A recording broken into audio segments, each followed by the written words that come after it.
Okay. We also have to talk just real quick.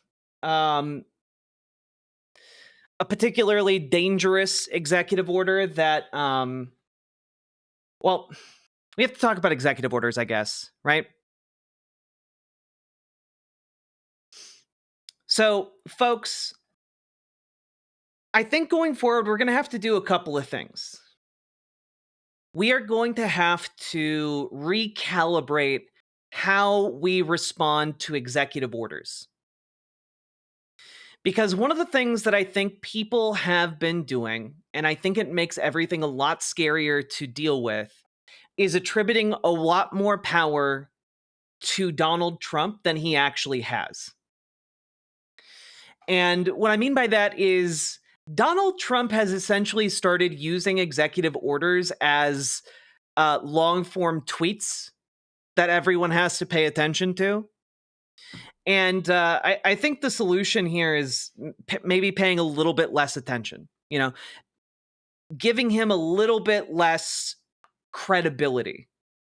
Because, yeah, well, Titan Uranus, he thinks they're royal edicts for sure, but also the press is treating them like royal edicts, and they're not, you know? Um, so it's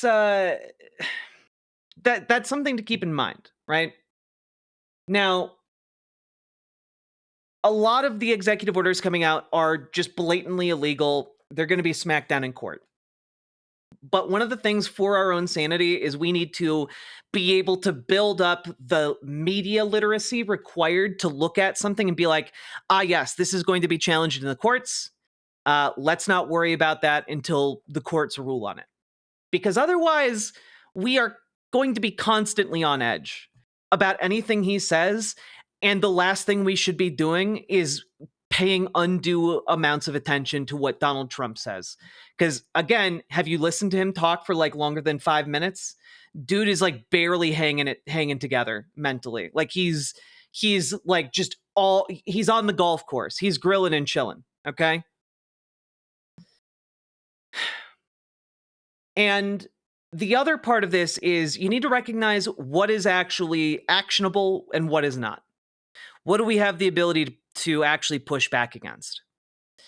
And one of the things that is happening right now is this executive order, which I saw this morning and it made me just viscerally angry. Basically, they're trying to define via executive order what is politically correct in the the old sense of like, that might be factually correct, but it is not politically correct, you know? And what they're basically doing is they're going to be defunding museums that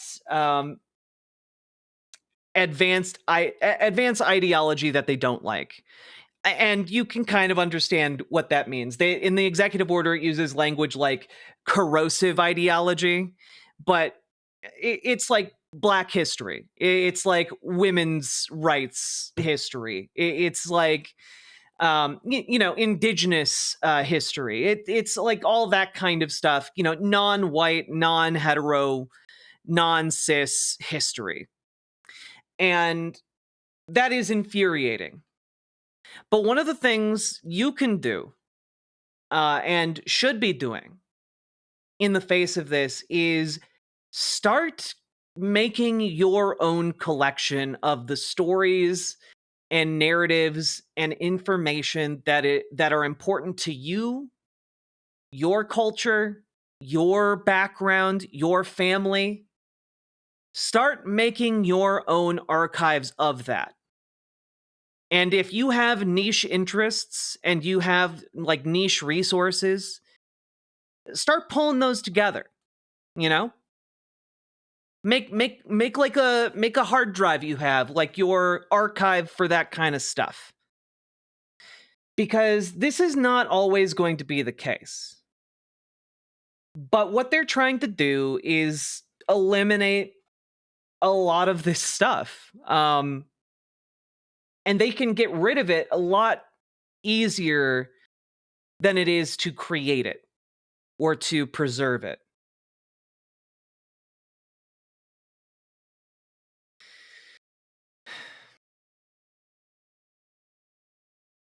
Storm, you got to knock off the self deprecation. You got to knock it off. You're great. Stop letting your brain lie to you.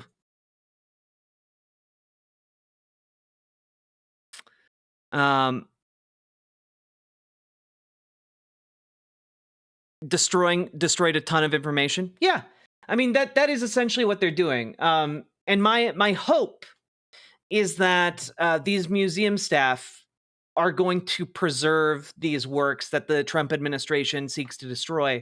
But one thing you could do is you guys can build out protests in support of your museums. We do not always have to turn out in protest against something.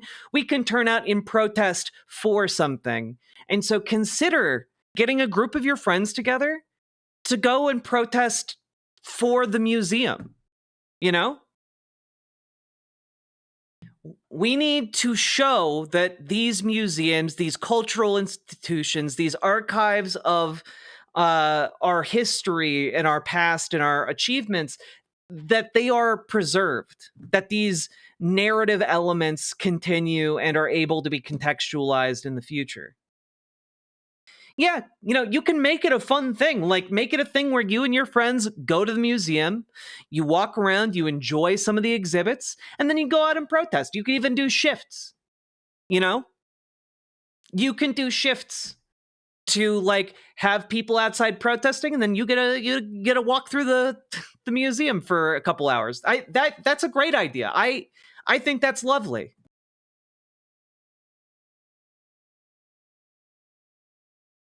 You could dress as dinosaurs. True, it'd be really fun. As a former fine arts major, I have some ideas right now for this. Awesome. Because what we need right now are people with ideas to get people's attention. Because, folks, a lot of people don't pay attention. They aren't paying attention to these executive orders. They aren't paying attention to what the Trump administration is trying to do. So we need folks like you guys to go out there and explain to your normie friends, your normie acquaintances, whether that's on like some, I don't know, like anime forum somewhere, or, a Discord you like to frequent, or, like a tailgate at a football game, or something, like wherever you hang out, be someone who can explain this stuff to others. Because that's what we need right now. Because honestly, I don't think most people are okay with like Black history being eliminated from museums. I don't think most people in this country are okay with women's history or Native American history being eliminated from museums. I think if you present most people in this country, Republican or Democrat, they're going to go, wait, that's fucked up. Wait a minute, what? And honestly, I'm not saying you have to like convince a Republican. But what I am saying is you got to start getting them to question what is happening in this country. Because the second they start digging, the second they start looking, they're going to be horrified. I'm going to make some fun posters I might post in the Discord that anyone can use at protests or flyers. That's awesome, Electra. We have the Agitprop channel in Discord specifically for that and that kind of artistic endeavor. Let's go!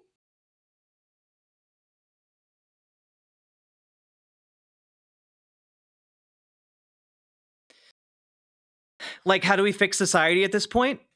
Socially. Like, society is made up of social connections. What I am telling you, going out and talking with people who are just not aware of these problems, that's how you fix it. Society, the problem we have in society right now is socially constructed, and the method of fixing it is also social.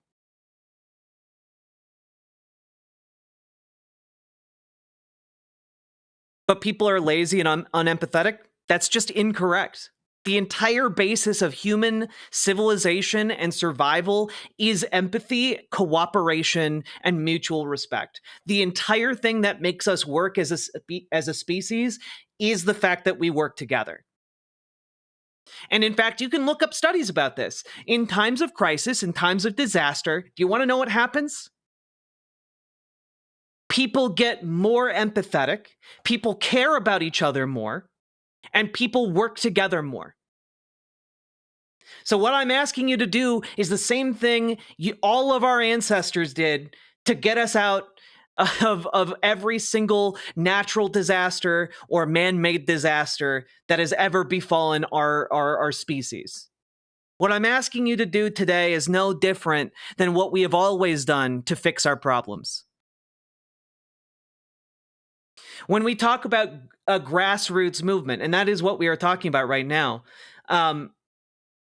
we're talking about building each other up socially convincing each other to take action and organize. We are talking about, the thing that brings hundreds of you to my channel every day. The social bonds we all share.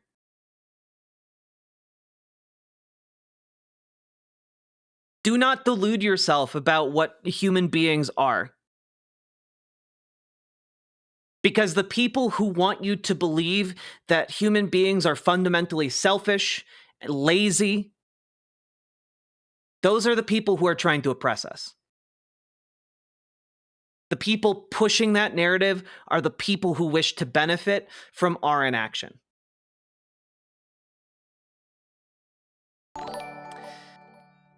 If we can survive a prehistoric 10,000... If we can survive a prehistoric 10,000 man population bottleneck, we can survive thus. True, Jay! True. Thank you for the $5 super chat. And thank you for understanding what I'm trying to say.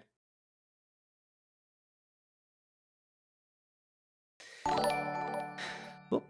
We don't need that twice. In the order, Trump accuses the Biden administration of advancing corrosive ideology at the museum, signaling out certain entities like the National Museum of African American History and Culture that he said perpetuated divisive and race-centered ideas. One thing I can tell you for sure, because I've been seeing how the reaction to this has played out all day, it's that basically every single African American is really fucking pissed off about this. And, we all should be pissed off about this, guys. I know I am. But, people are galvanized by this. People hate this kind of oppression and suppression of speech and ideas. They hate it. Support, thanks. You pushed me to call my rep for the first time during the CR Live. Hell yeah, Zeke the Beast! Let's go! That's what I like to see. I can't speak for all of us, but I am pissed. Yep, exactly, Zach Fletcher. I was just... because I wanted to know how people were reacting to this, and I looked at several threads of, African-American academics, and a lot of them were like, the National Museum of African American History is a place that everyone who visits here goes to, every black person who comes here goes there. And I just kept seeing that take over and over again, and it's the moves the Trump administration is making right now empower us to take action, empower us to reach out to others and say, hey, this is pretty fucked up, right? We should go do something about that. Let's go to the Tesla takedown. Let's go to 5051 on April 5th. Let's join an Indivisible meetup. Let's go yell at some of our senators and congresspeople in a town hall. You know what? Let's commit to calling every single weekday our representative. Let's spend 5 minutes doing that to tell them how fucking pissed off we are. You know what? Let's volunteer for Josh Wheel in Florida's 6th congressional district, who's almost flipping a congressional seat during a special election in a deeply conservative area. Let's support Susan Crawford for state Supreme Court in Wisconsin. Let's do that. Let's tell Elon Musk to go fuck himself. I think that this is the perfect time and the perfect opportunity that has fallen into our laps to radicalize so many people. So your homework for next stream, folks, is to go to a protest, to bring 1 or 2 friends, and to talk with a couple of your normie acquaintances about how fucked up this is. Just introduce the idea that it's fucked up. Feel out if they're on the same page as you. And if they are, consider inviting them to 5051 on April 5th, okay? That's how we build this thing. That is how we build this thing. So let's get to work, folks.